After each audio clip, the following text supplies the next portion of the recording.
Hey everyone, so this is our second class BCom semester 5 auditing के लिए and आज से हम लोग शुरू करने वाले हैं अपना स्टैंडर्ड ऑन ऑडिटिंग। तो सबसे पहले देख लीजिए, ये हमारे स्टैंडर्ड्स हैं 200 से लेके 610 तक, बीच में बहुत सारे गैप्स हैं जैसा कि आप ऑब्वियसली दिखते पा रहे हैं। अब शुरू करते हैं आज का क्लास। उससे पहले आपको पता है कुछ सालों ने 1-2 साल पहले कोरोना आया था जिसको बोलते हैं कोविड-19। वो आया था एंड उसने एकदम पैनिक का सिचुएशन क्रिएट कर दिया था और जो भी बाकी ऑनगोइंग वैक्सीनेशंस के प्रोजेक्ट थे उनको होल्ड पे रख के कोरोना के वैक्सीनेशंस को प्रायोरिटी दी गई थी। तो इंडिया ने भी अपना इंडिजीनियस वैक्सीनेशंस बनाया था। तो लेट्स एग्जांपल, आप लोगों ने सुना होगा इंडिया में चल रहा था कोविशील्ड और कोवैक्सीन। मान लीजिए कि ये कोवैक्सीन की जिसने बनाया है वो कंपनी है, जो कोवैक्सीन बनाने वाली कंपनी है। अब इसने क्या किया होगा, इसमें बहुत सारे साइंटिस्ट काम करते होंगे और इन साइंटिस्ट ने कोरोना का वैक्सीन बनाया। अब ये जो मैनेजमेंट है ये क्या चाहता होगा साइंटिस्ट से, ये जो मैनेजमेंट है कोवैक्सीन का, जो जिस कंपनी ने इसको लॉन्च किया होगा उसके मैनेजमेंट ये साइंटिस्ट लोग से चाहते होंगे कि भैया तुम अपना काम ऑनेस्टली करो, सिंसियरली करो और कुछ भी हो घुमा फिरा के बात मत करो, टू द पॉइंट बात करो, मतलब स्ट्रेट फॉरवर्ड रहो।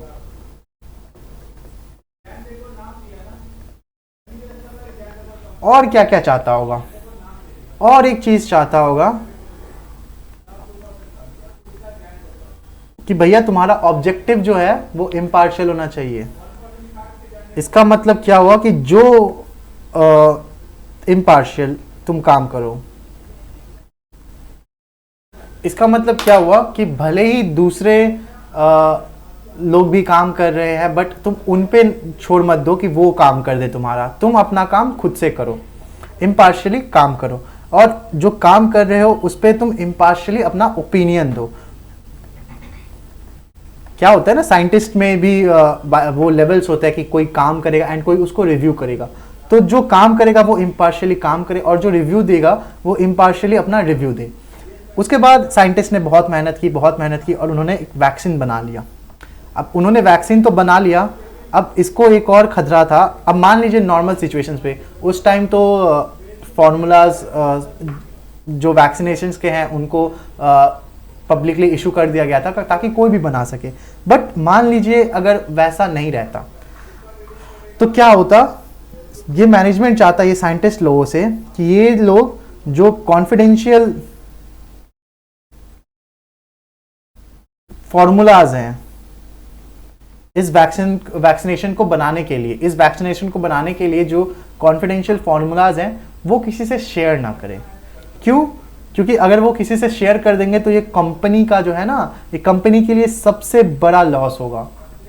फिर लोग इस कंपनी के प्रोडक्ट्स खरीदेंगे ही नहीं, जब खरीदेंगे भी तो बहुत इसका मार्जिन कम हो जाएगा बेचने का। उसके बाद और एक क्या चाहता है ये मैनेजमेंट लोग, कि ये जो साइंटिस्ट है ना, ये वो साइंटिस्ट हो जिसमें स्किल है, स्किलफुल साइंटिस्ट हो, स्किल एंड कॉम्पिटेंस हो, कि ये लोग एक्सट्रीम सिचुएशन में, एक्सट्रीम कंपटीशन में भी ये लोग आराम से काम कर सकते हैं और इनमें वो स्किल होना चाहिए, वो एज होना चाहिए जो इन साइंटिस्ट को दूसरे जो कॉम्पिटिटर वाले साइंटिस्ट हैं उनके साथ एट पार रखे या तो उनसे अच्छा रखे। तो ये कुछ 4 चीजें हैं जो ये जो वैक्सीन वाली कंपनी है वो चाहती होगी अपने साइंटिस्ट से। अब इसी बेसिस पे आप एक ऑडिटर को समझ लो। अब ऑडिटर कैसा होना चाहिए? ऑडिटर होना चाहिए ऑनेस्ट, सिंसियर और स्ट्रेट फॉरवर्ड।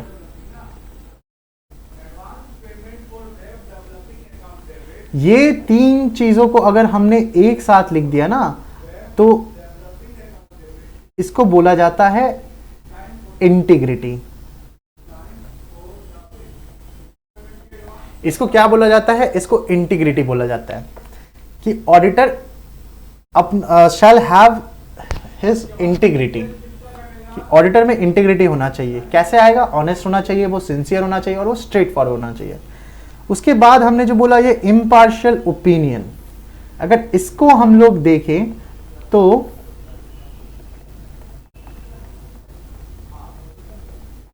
इम्पार्शियल ओपिनियन को बोला जाता है ऑब्जेक्टिविटी।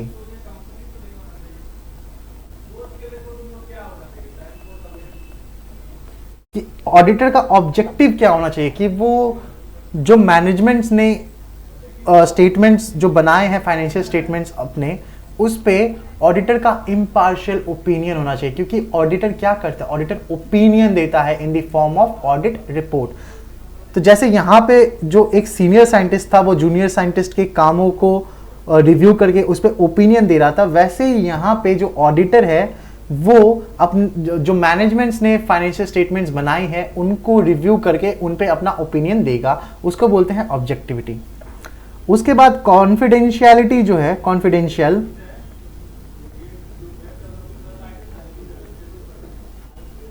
ये इसको एक बोला जाता है कॉन्फिडेंशियलिटी।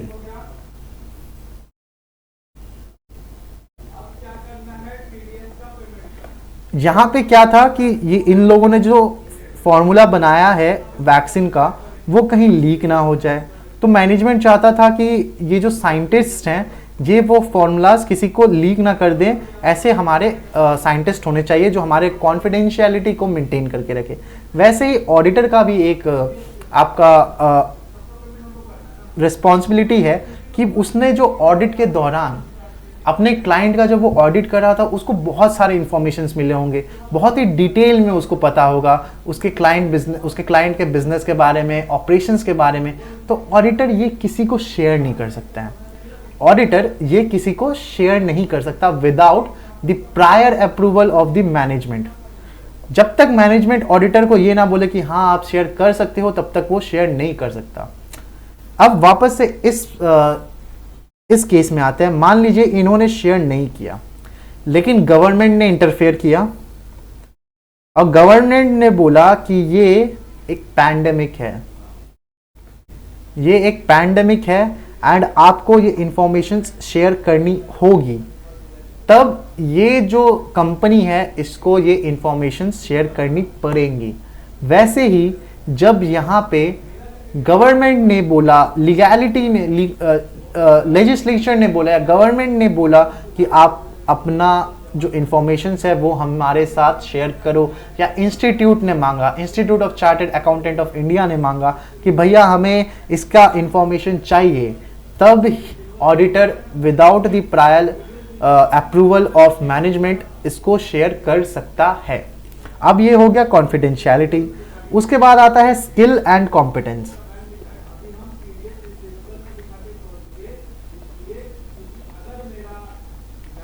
अब ये जो स्किल एंड कॉम्पिटेंस है, जैसे कि यहाँ पे साइंटिस्ट को साइंस पता रहना चाहिए, फॉर्मूलाज आने चाहिए, उनको तरह तरह के रिएक्शंस करने आने चाहिए, वैसे ही यहाँ पे ऑडिटर में प्रोफेशनल स्किल होने चाहिए, उसने पढ़ाई अच्छे से करी होनी चाहिए, उसमें एक्सपीरियंस होना चाहिए, वो कॉम्पिटेंट हो, यानी कि वो ये काम अच्छे से कर सके। उसके बाद एक और चीज़ जो यहाँ नहीं थी लेकिन यहाँ है, वो है इंडिपेंडेंस।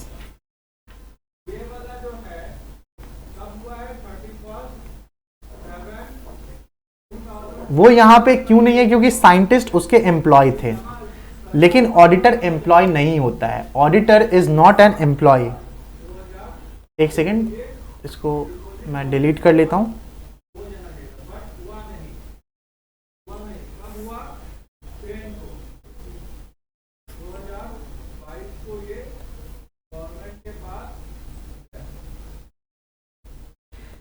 अब जो आपका इंडिपेंडेंस है ना, वो कोई डिफाइन नहीं किया है, लेकिन हमारे institute of chartered accountant of India ने इसको एक गाइडेंस नोट से इसको डिफाइन किया है कि जब एक ऑडिटर का जजमेंट या ओपिनियन उसके हिसाब से नहीं है जिसने उसको एम्प्लॉयमेंट में जिसके लिए वो ऑडिट कर रहा है, एंड उसके खुद के इंटरेस्ट के लिए भी नहीं है, तब ऑडिटर माना जाता है कि वो इंडिपेंडेंट है। मैंने क्या बोला, फिर से एक बार सुनते हैं। जब ऑडिटर का जजमेंट एंड ओपिनियन क्लाइंट के हिसाब से नहीं है और उसके खुद के इंटरेस्ट के हिसाब से भी नहीं है, तब ऑडिटर माना जाता है कि वो इंडिपेंडेंट है।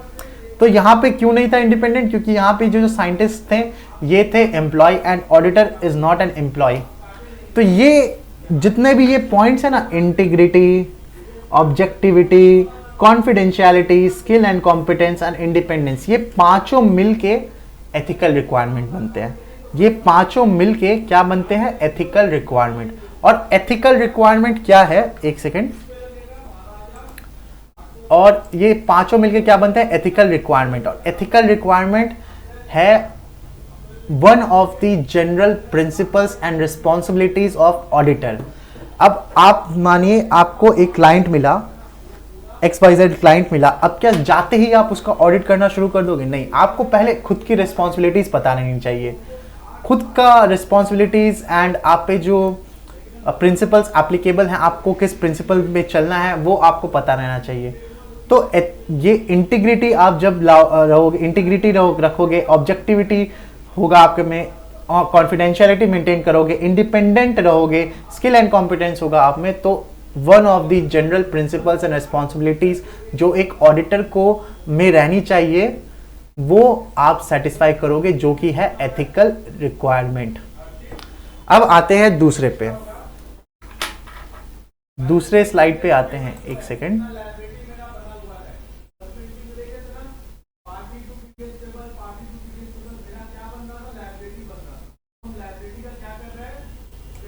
इसको मैं डिलीट कर लूं।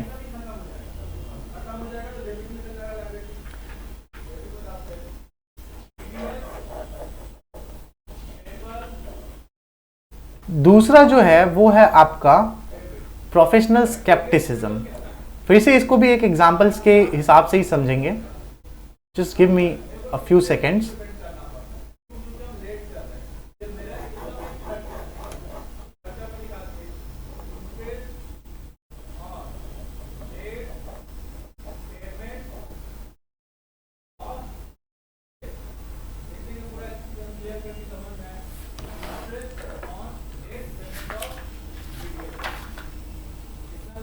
अब मानिए कि वही सेम वाला हमारा चल रहा है, सेम एग्जांपल्स लेते हैं।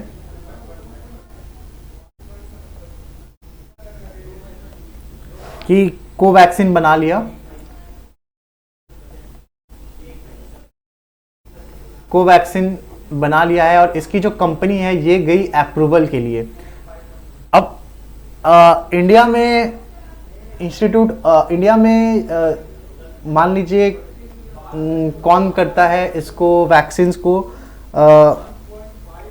अप्रूव, जो भी करता है वो मेरे को नहीं पता है फिलहाल, बट मान लीजिए गवर्नमेंट करती है, गवर्नमेंट की कोई बॉडी करती है, तो ये गए अप्रूवल के लिए। अब ये अप्रूवल क्या ऐसे बस देखेगा, ओ वाह वाह वाह आपने वैक्सीन बनाया है, चलो चलो चलो इसको अप्रूव कर देते हैं, पैनिक हो रहा है? नहीं, वो इनसे क्वेश्चन पूछेगा, वो इनसे क्वेश्चन पूछेगा, इनसे एविडेंसेस मांगेगा, उन एविडेंसेस को क्रॉस वेरीफाई करेगा, और वो चीज पे जिनको इनको शक लग रहा है उस पे ये लोग अलर्ट रहेगा। क्या क्या बोला मैंने? इनसे क्वेश्चन पूछेगा, इनसे एविडेंसेस मांगेगा, इन एविडेंसेस को एनालाइज करेगा, और फिर उसके बाद क्या करेगा? आपका अलर्ट रहेगा, अलर्ट टू द सिचुएशन रहेगा।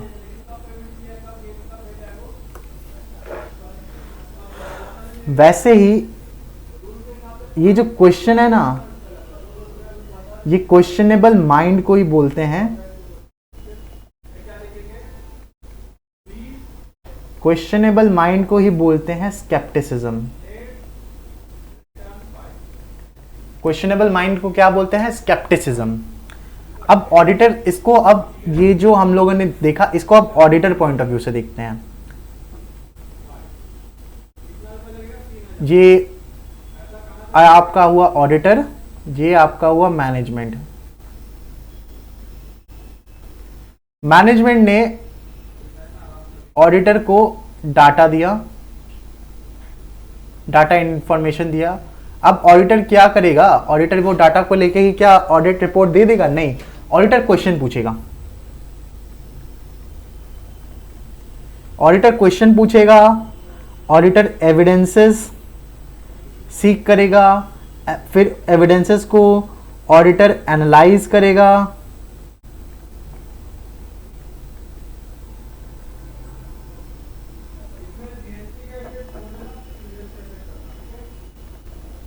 ऑडिटर एनालाइज करेगा एंड उसके बाद और एक चीज जो करेगा ऑडिटर, वो है ऑडिटर अलर्ट रहेगा कि भैया मिसिंग बिल्स तो नहीं है, मिसिंग वाउचर्स तो नहीं है, क्या मैनेजमेंट किचकिच कर रहा है? जब भी मैनेजमेंट से बात करने जाओ मैनेजमेंट किचकिच करने लगता है, क्या मैनेजमेंट किचकिच कर रहा है?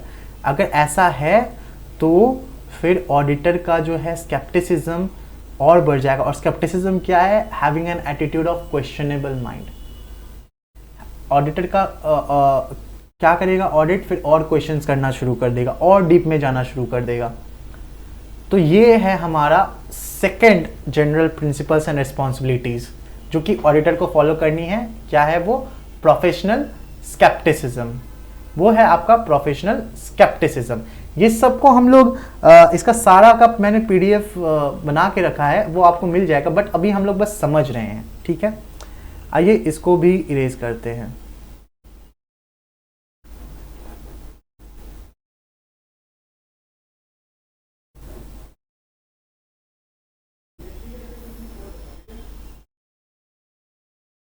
और वापस से हमारे कोवैक्सीन वाले इस पे आ जाते हैं।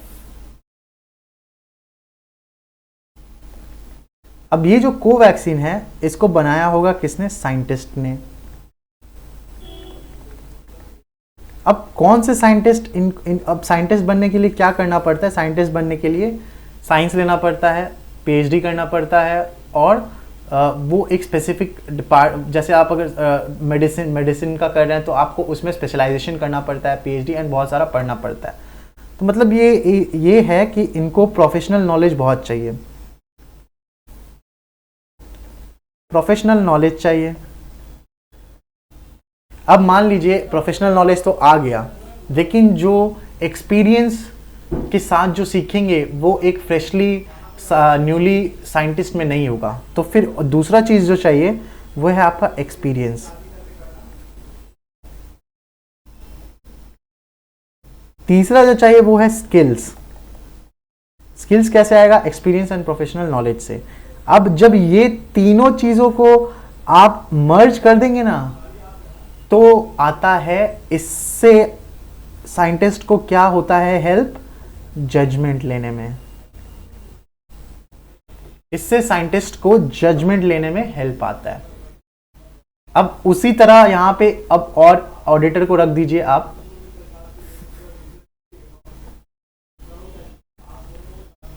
उसी के हिसाब से आप ऑडिटर को यहां पे रख दीजिए। ऑडिटर में भी प्रोफेशनल नॉलेज रहेगा ऑडिटर को। ऑडिटर के पास एक्सपीरियंस होना चाहिए, ऑडिटर के पास स्किल होना चाहिए। ये हेल्प करेगा ऑडिटर को जजमेंट लेने में, प्रोफेशनल जजमेंट लेने में। और ये जजमेंट किस चीज का होगा? मेटेरियलिटी लेवल का होगा। कि मान लीजिए जैसे स्टॉक में ना, स्टॉक का कभी जो बुक वैल्यू है और आप जब स्टॉक ऑडिट करने जाएंगे या मिलाएंगे स्टॉक के साथ से तो मैच नहीं करेगा। तो अब क्या ऑडिटर झगड़ा करना शुरू करे मैनेजमेंट के साथ, मॉडिफाइड रिपोर्ट दे दे? नहीं, वो एक लेवल सेट करेगा, मेटेरियलिटी लेवल, कि हाँ भैया 10% तक अगर तुम्हारा डेविएशन है बिटवीन जो तुमने रिकॉर्ड किया है, जो तुम्हारे पास गोडाउन में है, तो वो चलेगा। लेकिन 10% से अगर ज़्यादा हुआ तो मैं फिर उस पर तुमको मॉडिफाइड रिपोर्ट दे दूंगा। तो ये जो मेटेरियलिटी लेवल 10% ही सेट होगा, ये ऑडिटर को कहाँ से आएगा? ये उसका प्रोफेशनल जजमेंट है, जो कि आएगा, प्रोफेशनल नॉलेज उसके पास होनी चाहिए, एक्सपीरियंस होना चाहिए, स्किल होने चाहिए। तो ये हमारा तीसरा जनरल प्रिंसिपल्स एंड रिस्पॉन्सिबिलिटीज था, जो कि है प्रोफेशनल जजमेंट। अब उसके बाद आता है आपका एविडेंसेस। अब ये साइंटिस्ट ने जब अपना वैक्सीन बनाने का काम शुरू किया होगा तो इन्होंने पास्ट से बहुत सारी डाटाज ली होंगी और फिर उनको क्या बोलते हैं टेस्ट किया होगा। उस टेस्ट के बाद इनके पास कुछ कुछ एविडेंसेस आए होंगे कि अच्छा ये ऐसे काम करता है, ये ऐसे काम करता है। तो वही अगर हम यहां पे डालें तो ऑडिटर क्या करेगा, ऑडिटर ऑडिट प्रोसीड्यूर्स लगाएगा एंड उसके बाद वो ऑडिट एविडेंसेस पे आएगा। अब ऑडिटर एविडेंसेस पे आ गया, अब ये एविडेंसेस का क्या करेगा, ऑडिटर का जो ओपिनियन होता है ना वो ऑडिट एविडेंसेस की वजह से ही होता है। Audit evidences are the informations on the basis of which an auditor forms his opinion. अगर ऑडिट एविडेंसेस में उसको लगा कि नहीं भैया क्लियर है तो वो उसका ओपिनियन वैसे चेंज होगा। अगर ऑडिट एविडेंसेस उसको नहीं मिल रहे हैं या उसको क्या बोलते हैं बहुत ही नेगेटिव ऑडिट एविडेंसेस मिल रहे हैं तो वो मॉडिफाइड रिपोर्ट दे देगा। तो ऑडिट एविडेंसेस इज इंपॉर्टेंट। उसके बाद आता है आपका एक और चीज जो कि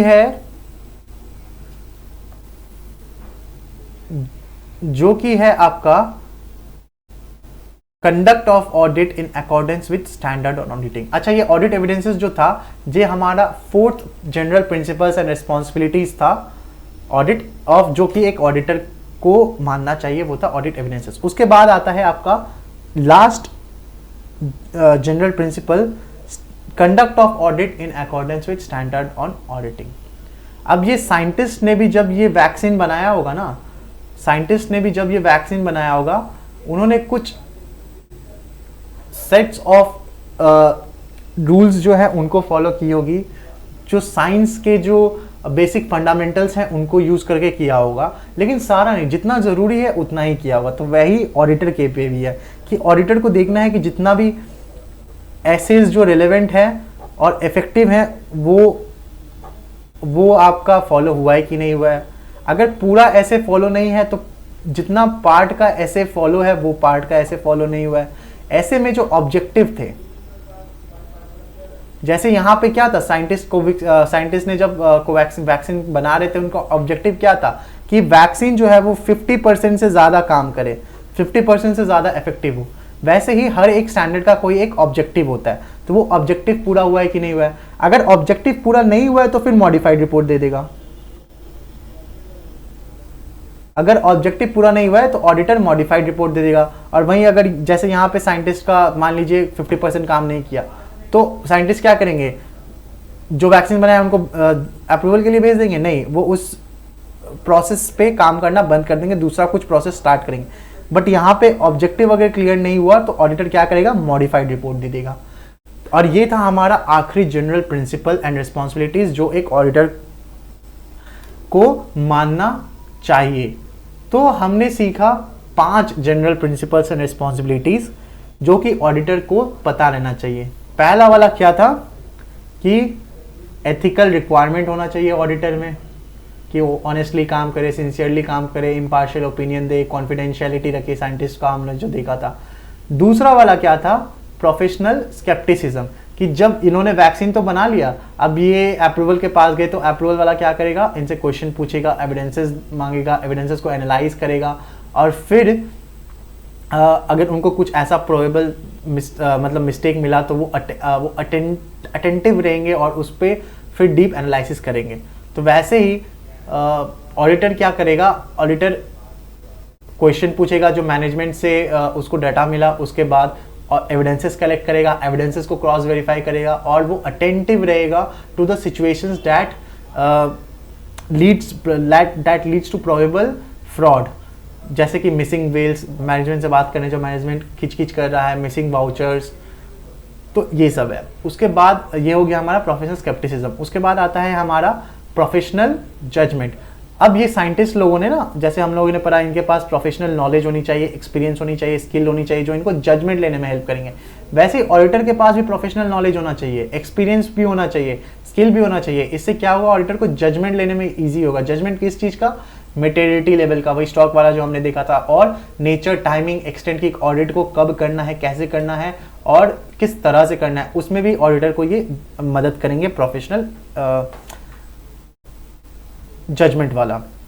उसके बाद आता है हमारा ऑडिट एविडेंसेस। ऑडिटर क्या, जैसे इन्होंने साइंटिस्ट ने टेस्ट किया होगा कुछ, फिर इनको एविडेंसेस मिला होगा एंड फिर इन्होंने अपना ओपिनियन बनाया होगा, वैसे ही ऑडिटर क्या करेगा, ऑडिट प्रोसीड्यूर लगाएगा। ऑडिट प्रोसीड्यूर के बेसिस पे ऑडिट एविडेंसेस कलेक्ट करेगा एंड यही ऑडिट एविडेंसेस ओपिनियन फ्रेम करने में ऑडिटर के हेल्प करेंगे। लास्ट वाला था कि ऑडिटर जो है वो स्टैंडर्ड ऑन ऑडिटिंग फॉलो कर रहेगा, जो जो रेलेवेंट है। अगर पूरे स्टैंडर्ड्स रेलेवेंट नहीं है तो जितना पार्ट रेलेवेंट है उसको अप्लाई करो। स्टैंडर्ड का जो ऑब्जेक्टिव दिया गया था वो ऑब्जेक्टिव पूरा करो एंड अगर पूरा नहीं हो रहा है तो मॉडिफाइड रिपोर्ट दे दो। तो ये हमारे 5 जनरल प्रिंसिपल एंड रिस्पॉन्सिबिलिटीज जो एक ऑडिटर को मानना चाहिए था वो था। आइए अब इसका बारे में जो पीपीटी से पढ़ते हैं। तो स्टैंडर्ड ऑन ऑडिटिंग, ये हम लोगों ने जो भी पढ़ा ना, ये स्टैंडर्ड ऑन ऑडिटिंग 2, ये हम लोगों ने जो भी पढ़ा ना, ये स्टैंड ऐसे 200 से रिलेटेड था, ऐसे 200। अब ऐसे 200 का नाम क्या है? Overall objective of an independent auditor and conduct of audit in accordance with standard on auditing. अब इसको आप याद कैसे रखोगे? सबसे पहले याद रखना कोवैक्सीन का ऑब्जेक्टिव क्या था कि भैया 50% से ज़्यादा काम करे। उसके बाद याद रखना इंडिपेंडेंट ऑडिटर। उसके बाद याद रखना कंडक्ट ऑफ ऑडिट, कि जितना चाहिए, जो जो एप्लीकेबल हो रहा है वो जो जो एप्लीकेबल स्टैंडर्ड्स है वो अप्लाई किए गए हैं कि नहीं। अगर पूरा स्टैंडर्ड अप्लाई नहीं है तो पार्टली अप्लाई करो एंड ऑब्जेक्टिव अगर सेटिस्फाई नहीं हुआ तो फिर मॉडिफाइड रिपोर्ट दे दो। तो इसको आप ऐसे याद रखना कि ओवरऑल ऑब्जेक्टिव, कि हमारा कोविशील्ड में ऑब्जेक्टिव था बनाना 50% से ज़्यादा। हमारे साइंटिस्ट क्या थे? हमारे साइंटिस्ट इंडिपेंडेंट होने चाहिए थे और उन्होंने कुछ प्रोसीड्यूर्स फॉलो की होंगी जो कि जिससे कि उन रेगुलेशंस थी जिससे कि उनको वैक्सीन बनाने में इजी हुआ होगा। तो वैसे ही अगर उस फ्रेम में जाए तो overall objective of an independent auditor, overall objective, auditor का ऑब्जेक्टिव क्या है कि वो एक इम्पार्शियल ओपिनियन दे। ऑडिटर क्या होना चाहिए? इंडिपेंडेंट होना चाहिए। ऑडिटर इंडिपेंडेंट होगा और वो कैसे काम करेगा? Conduct of audit in accordance with standard on auditing, वो स्टैंडर्ड ऑन ऑडिटिंग के हिसाब से काम करेगा। अब ये 5 जनरल प्रिंसिपल्स थी जो हम लोगों ने पढ़ ली। एथिकल रिक्वायरमेंट थी, प्रोफेशनल जजमेंट्स थे, प्रोफेशनल स्केप्टिसिज्म, सॉरी वो था, ये प्रोफेशनल जजमेंट था, ये ऑडिट एविडेंसेस था और ये था conduct of audit in accordance with standard on auditing. उसके बाद एथिकल रिक्वायरमेंट में हम लोगों ने क्या पढ़ा? इंटीग्रिटी। अब इंटीग्रिटी में हम लोगों ने देखा था उधर ही कि ऑडिटर क्या होना चाहिए? स्ट्रेट फॉरवर्ड होना चाहिए, ऑनेस्ट होना चाहिए और सिंसियर होना चाहिए। ऑब्जेक्टिविटी में क्या था कि ऑडिटर एक इम्पार्शियल ओपिनियन फ्रेम करेगा। कॉन्फिडेंशियलिटी में हम लोगों ने जैसे देखा था कि कहीं साइंटिस्ट फॉर्मूलाज ना दूसरे कंपनीज को दे दे, तो वैसे यहाँ पे whatever information the auditor has gathered should not be divulged to any third party, कि वो कोई थर्ड पार्टी को देना दे अनलेस कोई लीगल और प्रोफेशनल ड्यूटी बनता है उसको डिस्क्लोज करने का। उसके बाद स्किल एंड कॉम्पिटेंट में था कि ऑडिटर स्किल एंड कॉम्पिटेंट होना चाहिए एंड उसको सारे एक्ट्स एंड रेगुलेशंस जो भी ऑडिट करने में लगते हैं उनको पता होना चाहिए। फिर जैसे कि इंडिपेंडेंस मैंने आपको बोला था, ऐसा कोई डेफिनेशन नहीं है, लेकिन आईसीएआई ने गाइडेंस नोट के हिसाब से इसको किया है कि is said to be that an auditor is said to be independent if his judgment are not subordinate to anybody wishes or directions who have engaged him and not even to his own self interest। मतलब auditor independent तब माना जाएगा अगर auditor का जो judgement है वो उसके डायरेक्शन या उसके हिसाब से नहीं जिसने उसको ऑडिट पे रखा है एंड उसके खुद के इंटरेस्ट के हिसाब से भी नहीं है, तो फिर वो ऑडिटर इंडिपेंडेंट माना जाएगा। इसके बाद हम लोगों ने पढ़ा प्रोफेशनल स्केप्टिसिज्म। अब इसका मतलब मैंने आपको बोल दिया था कि प्रोफेशनल स्केप्टिसिज्म का मतलब होता है having an attitude of questionable mind. दूसरा है आपका being alert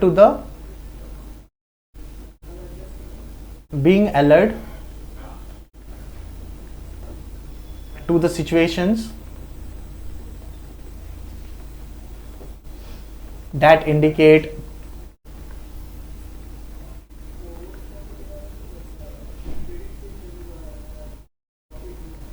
possible misstatements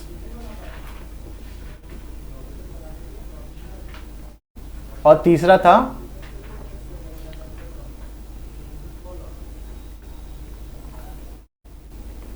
collection of evidences and cross verify. मतलब क्या हुआ कि ऑडिटर को जो भी इंफॉर्मेशन मैनेजमेंट से मिला, ऑडिटर मैनेजमेंट से वापस क्वेश्चन करेगा, अलर्ट रहेगा सिचुएशन की कि भैया ये सिचुएशन ऐसा हो रहा है, अच्छा इसमें मिसस्टेटमेंट हो सकता है, वो चीज़ को अलर्ट रहेगा। फिर एविडेंसेस को कलेक्ट करेगा एंड कलेक्ट बस ही नहीं करेगा, उसको क्रॉस वेरीफाई भी करेगा, ठीक है। उसके बाद आता है हमारा professional judgment. It means to exercise of professional knowledge, skill, experience, training to take proper decisions during the course of audit. अब ये किस में काम आएगा? ये काम आएगा आपका सेटिंग मैच्योरिटी लेवल,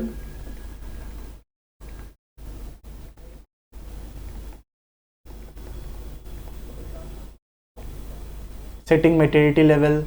फिर दूसरा हो गया आपका nature, timing and extent of audit को डिसाइड करने में। Nature, timing and extent of audit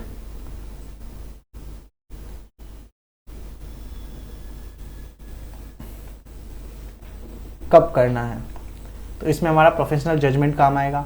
उसके बाद ऑडिट एविडेंसेस, ये है आपके, ये हम लोग ऐसे 500 में फिर से पढ़ने वाले हैं, इसका एक सेपरेट ऐसे से ही है और वो आपके सिलेबस में भी है। तो ऑडिट एविडेंसेस क्या होता है ना, ये वो इन्फॉर्मेशन होता है, जैसे कि मैंने आपको पहले भी बोला, वो इन्फॉर्मेशन होता है जिसके बेसिस पे ऑडिटर अपना ओपिनियन बनाता है।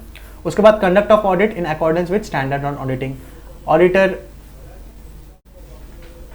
ऑडिटर शैल अप्लाई रेलेवेंट ऐसे। रेलेवेंट ऐसे मतलब क्या? वो ऐसे जिसके लिए कंडीशन एग्जिस्ट करता हो और वो ऐसे इफेक्टिव भी हो। इफेक्टिव मतलब क्या? इंस्टीट्यूट ने उसको बोला हो कि भैया आपको ये ऐसे अब इफेक्टिव हो गया, मतलब ये ऐसे अब लागू हो गया यहाँ से, तो auditor shall apply all relevant SA. If entire SA is not relevant then auditor should apply only the relevant part of that SA. जो ऐसे रेलेवेंट नहीं है, अगर पूरा ऐसे रेलेवेंट ही नहीं है तो ऑडिटर क्या करेगा, उतना ही पार्ट को अप्लाई करेगा जो रेलेवेंट है। फिर auditor shall apply the audit procedures to achieve the objective. Standard on auditing में जो भी ऑब्जेक्टिव लिखे होंगे उस पर्टिकुलर ऐसे में, वो अगर ऑब्जेक्टिव अचीव नहीं किया हो, वो ऑब्जेक्टिव को अचीव करने के लिए ऑडिटर को ऑडिट प्रोसीड्यूर्स लगाना चाहिए। और अगर वो ऑब्जेक्टिव अचीव नहीं हुए, अगर वो ऑब्जेक्टिव्स अचीव नहीं हुए तो क्या करना चाहिए? ऑडिटर को मॉडिफाइड रिपोर्ट दे देना चाहिए। सेम लाइक वो जो साइंटिस्ट वाला हम लोगों ने पढ़ा कि साइंटिस्ट का ऑब्जेक्टिव क्या था कि 50% से ज़्यादा काम करे। अगर 50% से ज़्यादा काम नहीं करेंगे वो वैक्सीन, तो उनको क्या करे, उनको हटा दे। तो वैसे ही ऑडिटर का ऑब्जेक्टिव क्या था कि जो भी स्टैंडर्ड्स का ऑब्जेक्टिव है उसको अचीव करे, एंड अगर वो अचीव नहीं हो रहा है तो उस पर मॉडिफाइड रिपोर्ट दे दे। उसके बाद आते हैं स्कोप ऑफ ऑडिटर पे। अब ऑडिटर का जो ऑब्जेक्टिव है ना, ये बस टू फॉर्म एन ओपिनियन है। ये जो हम लोगों ने फर्स्ट क्लास पढ़ा था वही बस थोड़ा रिपीट हुआ है इस ऐसे में। For showing true and fair view, हम लोग जानते हैं कि ट्रू एंड फेयर व्यू कब होता है, वो 5 केसेस जो हम लोगों ने इंट्रोडक्शन में पढ़ा था, अगर वो सेटिस्फाई होती हैं तो ट्रू एंड फेयर व्यू है। उसके बाद auditor duty is to form impartial opinion, ये हम लोगों ने आज ही पढ़ा और फर्स्ट क्लास में भी पढ़ा था। अब auditor opinion does not relieve the management from their responsibilities of preparing the financial reporting statement as per applicable financial reporting framework। Auditor ने ओपिनियन दे दिया, अब इससे ऑडिटर ने मान लो क्लियर ओपिनियन दे दिया। अब इसके ये मतलब नहीं कि मैनेजमेंट का रिस्पॉन्सिबिलिटी हट गया कि वो फाइनेंशियल स्टेटमेंट्स को प्रॉपर्ली बनाए, नहीं, मैनेजमेंट का रिस्पॉन्सिबिलिटी तब भी है। उसके बाद auditor duty is to give reasonable assurance. Reasonable assurance क्या होता है हम लोग नेक्स्ट पेज में पढ़ेंगे। Whether the financial statements are free from material misstatement और नॉट। अब रीजनेबल एश्योरेंस होता है highest degree of assurance which provides confidence to the user of financial statement. देखिए ऑडिटर कभी भी 100% गारंटी नहीं दे सकता। 100% एश्योरेंस मतलब हो गया गारंटी, तो ऑडिटर कभी गारंटी नहीं दे सकता। क्यों? क्योंकि ऑडिट रिस्क रहता है, वो हम लोग आगे पढ़ेंगे। तो ऑडिटर क्या करेगा ना, ऑडिटर रीजनेबल एश्योरेंस देता है on the basis of his audit procedures and audit evidences collected by him. उसके बेसिस पे ऑडिटर रीजनेबल एश्योरेंस देता है जो कि हाईएस्ट डिग्री ऑफ एश्योरेंस है, एंड वो कॉन्फिडेंस देता है किसको? गवर्नमेंट को कि भैया टैक्स का चोरी नहीं हुआ है, and users of financial statement को कि भैया फ्रॉड नहीं हुआ है। और auditor can only give reasonable assurance. उसके बाद आता है एब्सोल्यूट एश्योरेंस। एब्सोल्यूट एश्योरेंस मतलब होता है 100% guarantee. Auditor can never give absolute assurance. क्यों? Due to audit risk and inherent limitations of audit. अब ऑडिट रिस्क क्या है? ऑडिट रिस्क ये है कि ऑडिट प्रोसीड्यूर्स ऑडिटर ने सही से फॉलो किए, फिर भी ऐसा मटेरियल मिसस्टेटमेंट है जो कि फाइनेंशियल स्टेटमेंट्स में प्रेजेंट है। क्यों है वो? क्योंकि ऑडिटर सैम्पलिंग करता है। अब ऑडिटर सैम्पलिंग क्यों करता है? वो सैम्पलिंग करता है इनहेरेंट लिमिटेशंस की वजह से। तो आइए पहले समझते हैं ऑडिट रिस्क क्या है।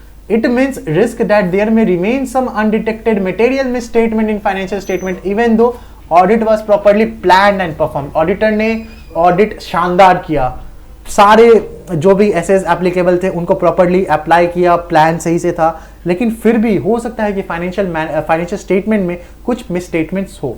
उसके बाद ये जो ऑडिट रिस्क है ना, ये कभी भी जीरो नहीं हो सकता। क्यों? क्योंकि इनहेरेंट लिमिटेशंस ऑफ ऑडिट है।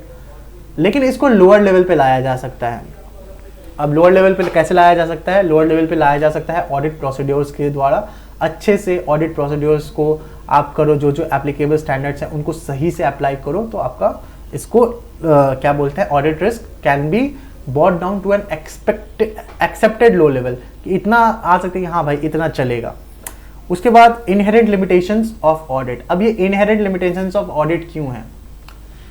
जब आप लोगों ने 11-12 में कॉमर्स पढ़ा होगा, पीएल अकाउंट बनाया होगा, उसमें एक दो ऐसे आइटम्स आते हैं जो कि आप लोग सबसे अच्छा से रिलेट कर पाओगे। एक आता है आपका डेप्रिसिएशन और एक आता है आपका प्रोविजन फॉर डाउटफुल डेब्ट। अब ये जो डेप्रिसिएशन है, ये जो परसेंटेज ऑफ डेप्रिसिएशन हम लोग मशीन पे लगाते हैं, क्या वो एक्चुअल फिगर है, एब्सोल्यूट फिगर है? क्या उतना ही हुआ होगा? जी नहीं। वो तो हम लोग मानते हैं कि भैया 1 लाख का मशीन है, 10,000 का काम, हो सकता है आपने 50,000 का काम कर दिया हो पहले ही साल। तो उसके वजह से ना फाइनेंशियल वो जो नेचर है ना, लेकिन हम लोग एस्टिमेट करते हैं, वो एक एस्टिमेशन है। प्रोविजन फॉर डाउटफुल डेट, हम लोग बोलते हैं कि हम लोग डेटर पे 2% पीवीडीडी बनाएंगे। अब क्या 2% डेटर ही मारेगा? हो सकता है 5% डेटर मार दिया हो, तो वो एक एस्टिमेट है। तो इसके वजह से क्या होता है ना, nature of financial reporting is such that it includes lot of estimates, the real measurement means of measurement of which is not available। आप रियली उसको मेजर नहीं कर सकते कितना, तो वो ऑडिट रिस्क रहेगा ही रहेगा। तो वो क्या होता है ना, ऑडिट रिस्क को बढ़ा देता है। उसके बाद आता है नेचर ऑफ ऑडिट प्रोसीड्योर्स। अब आपको पता है कि जो ऑडिटर है, जब वो ऑडिट करने जाता है ना, तो वो मैनेजमेंट से इंफॉर्मेशन मांगता है, भैया इंफॉर्मेशन लाओ, मैं रिव्यू करूंगा। अब अगर मैनेजमेंट ही गलत इंफॉर्मेशन देगा तो मैं तो गलत रिकॉर्ड करेगा ना, मैं तो गलत ऑडिट करेगा ही ना। तो अगर मैनेजमेंट ने गलत इंफॉर्मेशन दिया तो ऑडिटर भी गलत ऑडिट करेगा। वही लिखा हुआ है, nature of audit procedures is such that auditor has to rely on management for lot of information who may provide inaccurate. अगर इनएक्यूरेट इंफॉर्मेशन आया तो हम इनएक्यूरेट ऑडिट करेगा, हम गलत ऑडिट करेगा। उसके बाद time limitations related to time and cost. अब ऑडिटर को जो है ना, ऑडिटर के सर पे बहुत प्रेशर रहता है, भैया उसको ऑडिट टाइमली कंप्लीट करना है और उसको एक रीजनेबल पैसा भी मिल रहा है, मतलब उतने ज़्यादा तो मिल नहीं रहे। अब मान लीजिए रिलायंस का जो ऑडिटर है, कितना सारा बिलियंस ऑफ ट्रांजैक्शंस होते होंगे रिलायंस के एक साल में। क्या संभव है ऑडिटर को 2 या 3 महीना में वो चेक करना? नहीं। और क्या वो सिर्फ 1-2 करोड़ के लिए ऑडिटर इतना वो बिलियंस ऑफ ट्रांजैक्शंस चेक करेगा? बिल्कुल नहीं। 2-10 करोड़ रुपए, 2-20 करोड़ रुपए और 2 कम से कम 10 साल का टाइम, तब वो जाके कर पाएगा। तो क्योंकि वो ये नहीं कर पाता है, लेकिन वो फिजिबल, वो रियलिटी नहीं है, तो इसीलिए ऑडिटर क्या करता है ना, ऑडिटर सैम्पलिंग करता है। अब सैम्पलिंग का में भी है ना, सैम्पलिंग रिस्क है। सैम्पलिंग रिस्क हम लोग पढ़ेंगे, हम लोग का है ये है हम लोग का, ये हमारा आएगा आपका ऑडिट सैम्पलिंग में, जो कि है आपका SA 530। तो हमारा ऑडिट सैम्पलिंग 530 में आएगा, तब हम लोग इसको पढ़ेंगे कि ऑडिट सैम्पलिंग का रिस्क क्या क्या होता है। तो auditor is expected to complete audit with an reasonable time, within reasonable time and cost, and so he does sampling। कि ऑडिटर सैम्पलिंग करता है। उसके बाद अदर फैक्टर्स क्या है ना, एविडेंसेस जो है ना, वो आप कलेक्ट करते जाओ, वो कलेक्ट होता जाएगा। वो ऐसा नहीं है कि उसका कोई एंड है, आप जितना कलेक्ट करते जाओगे उतना कलेक्ट होता जाएगा। अब जितना भीतर जाओ उतना आपको ऑडिट एविडेंसेस मिलता जाएगा। तो एक चीज है कि audit evidences are persuasive and not conclusive, कि वो कंक्लूसिव नहीं है, वो परसुएसिव, आप ढूंढते जाओ, उसमें ऐड ऑन होता जाएगा। And also the chances that risk of material misstatement arising out of fraud will not be detected is higher than arising out of error. इसका मतलब क्या हुआ? इसका मतलब हुआ कि एक तरफ एक फाइनेंशियल स्टेटमेंट है जिसमें मैनेजमेंट ने घोटाला करके रखा है, और ये फाइनेंशियल स्टेटमेंट है जिसमें मैनेजमेंट ने घोटाला नहीं किया, बस एरर है। अब ये जो फ्रॉड है ना, इसके डिटेक्ट होने का चांसेस इसके कंपैरेटिवली लो है। मतलब the chances that a material misstatement arising out of fraud will not be detected is higher than that arising out of error। मतलब एरर वाला जो है वो डिटेक्ट होने का चांस ज्यादा है। क्यों? क्योंकि फ्रॉड वाले में मैनेजमेंट ने विंडो ड्रेसिंग करके रखी होगी। तो यही था हमारा ऐसे 200 एंड आई होप ये आपको अच्छा लगा होगा, आपने समझा होगा कि क्यों हमें ज़रूरी है ऐसे 200 क्यों करना ज़रूरी है, ऑडिटर का रिस्पॉन्सिबिलिटीज़ और प्रिंसिपल्स क्या है, ऑडिट रिस्क क्या है, इनहेरेंट लिमिटेशंस ऑफ ऑडिट क्या है, रीजनेबल एश्योरेंस क्या है। और आज का क्लास यहीं तक रखते हैं। हो सकता है थोड़ा ये क्लास बड़ा हो गया हो, but this is all the syllabus, ये हमारे सिलेबस का पार्ट है। This is what the syllabus is. तो हमें ये पढ़ना होगा, पता नहीं कहाँ से क्वेश्चन आ जाए। सो थैंक यू गाइज, आज का क्लास यहीं तक रखते हैं। See you all tomorrow in next class.